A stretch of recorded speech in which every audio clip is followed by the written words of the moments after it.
La Bible en un an, la 89e journée, le livre de Deutéronome, chapitre 13, verset 2, au chapitre 15, verset 11, le livre des psaumes, chapitre 71, verset 1 à 24, le livre des proverbes, chapitre 11, versets 21 et 22, l'épître aux Hébreux, chapitre 8, versets 1 à 13. Le livre du Deutéronome, chapitre 13. Si un prophète ou un faiseur de rêves se lève au milieu de toi et t'annonce un signe ou un prodige, et qu'il ait accomplissement du signe ou du prodige dont il t'a parlé tout en t'invitant à suivre d'autres dieux, des dieux que tu ne connais pas, et à les servir, tu n'écouteras pas les paroles de ce prophète ou ce faiseur de rêves. En effet, c'est l'Éternel votre Dieu qui vous met à l'épreuve pour savoir si vous l'aimez, lui, de tout votre cœur et de toute votre âme. C'est l'Éternel votre Dieu que vous suivrez et c'est lui que vous craindrez. Ce sont ses commandements que vous respecterez. C'est à lui que vous obéirez. C'est lui que vous servirez et c'est à lui que vous vous attacherez. Ce prophète ou ce faiseur de rêves sera puni de mort, car il a parlé de révolte contre l'Éternel votre Dieu, qui vous a fait sortir d'Égypte et vous a délivré de la maison d'esclavage, et il a voulu te détourner de la voie dans laquelle l'Éternel ton Dieu t'a ordonné de marcher. Tu extirperas ainsi le mal du milieu de toi.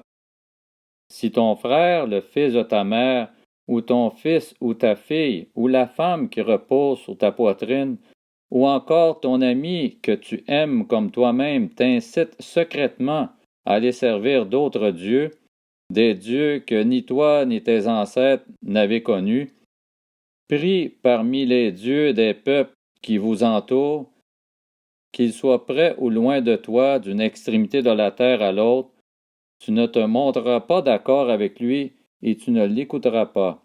Ton regard sera sans pitié envers lui, tu ne l'épargneras pas et tu ne le couvriras pas. Au contraire, tu le feras mourir. C'est ta main qui se lèvera la première contre lui pour le mettre à mort, puis celle de tout le peuple. Tu le lapideras et il mourra, parce qu'il a cherché à te détourner de l'Éternel ton Dieu, qui t'a fait sortir d'Égypte de la maison d'esclavage. Tous les Israélites en entendront parler et éprouveront de la crainte, et ainsi l'on ne commettra plus d'actes aussi criminels au milieu de toi.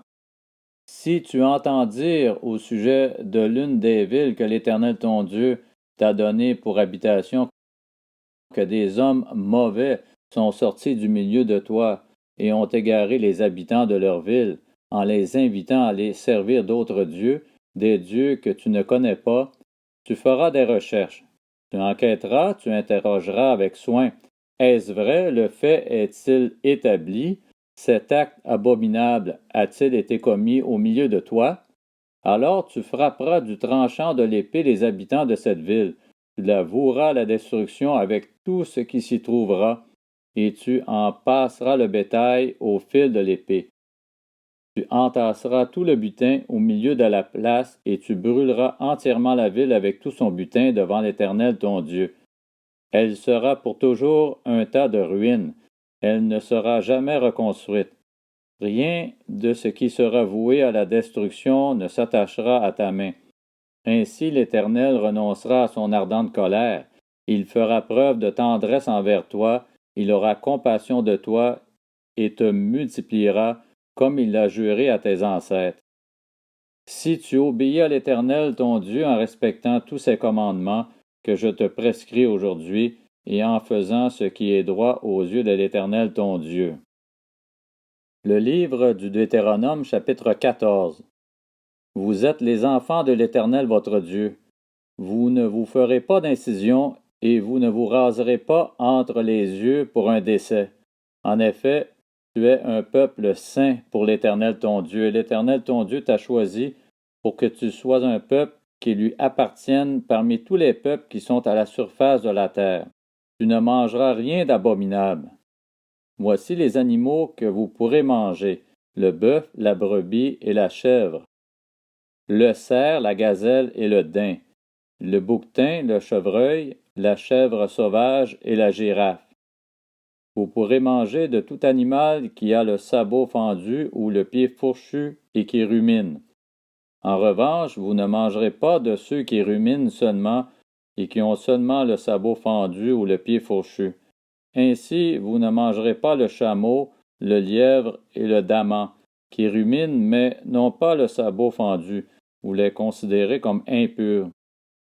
Vous ne mangerez pas le porc, qui a le sabot fendu, mais ne rumine pas. Vous le considérez comme impur. Vous ne mangerez pas de leur viande et vous ne toucherez pas leurs cadavres. Voici les animaux dont vous pourrez manger parmi tous ceux qui sont dans l'eau.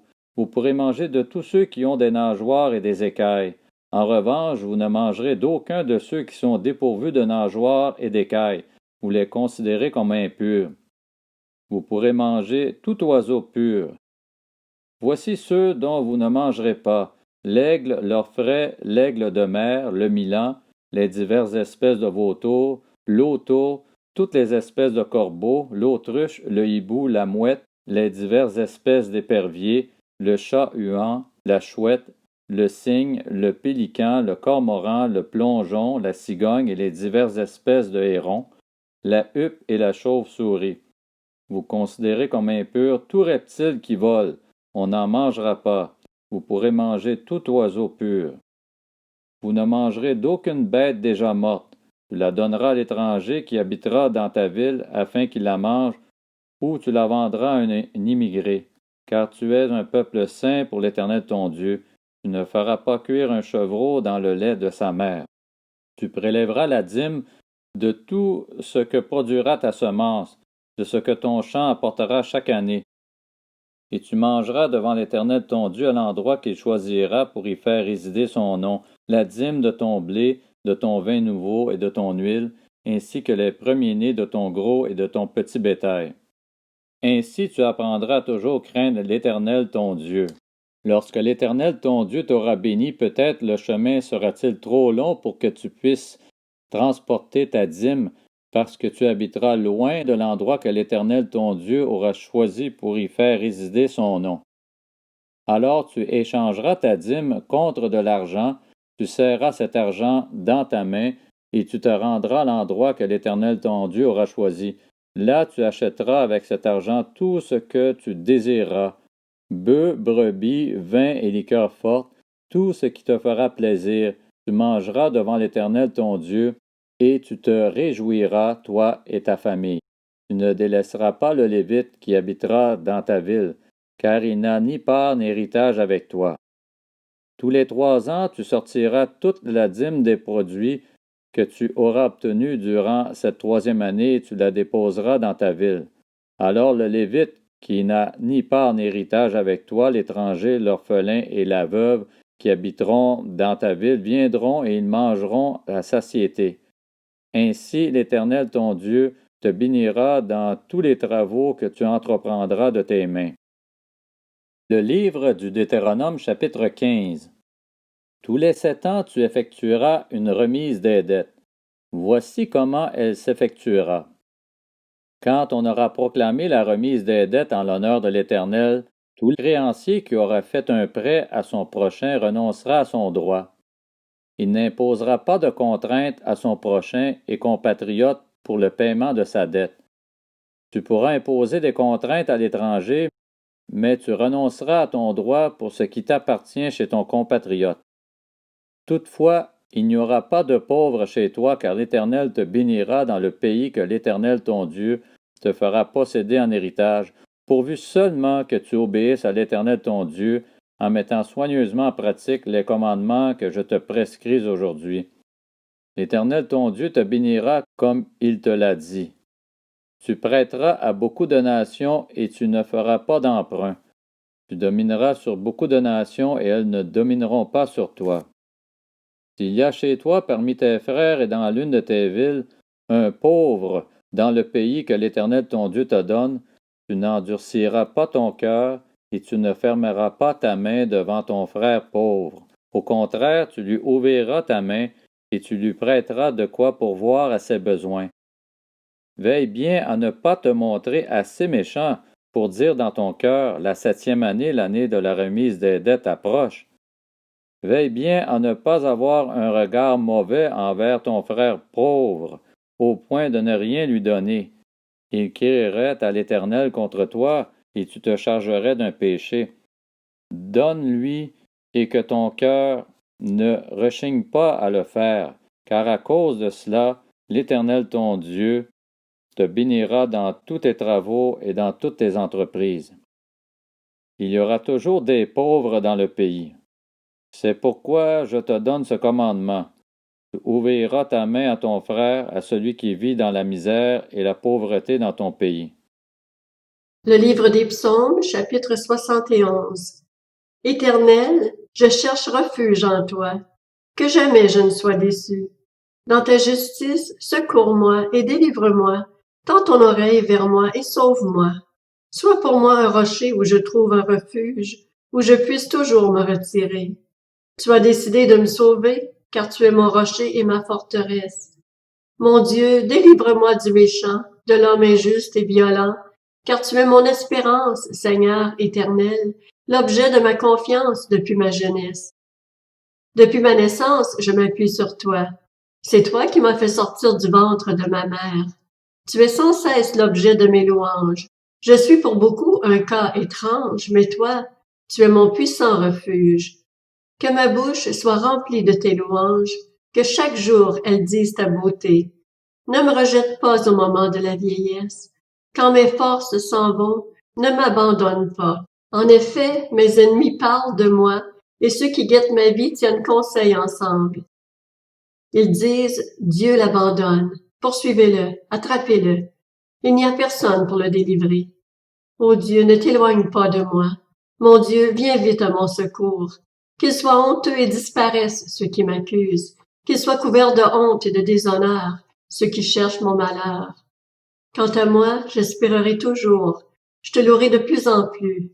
Ma bouche proclamera ta justice, ton salut, chaque jour, car j'ignore le nombre de tes bienfaits.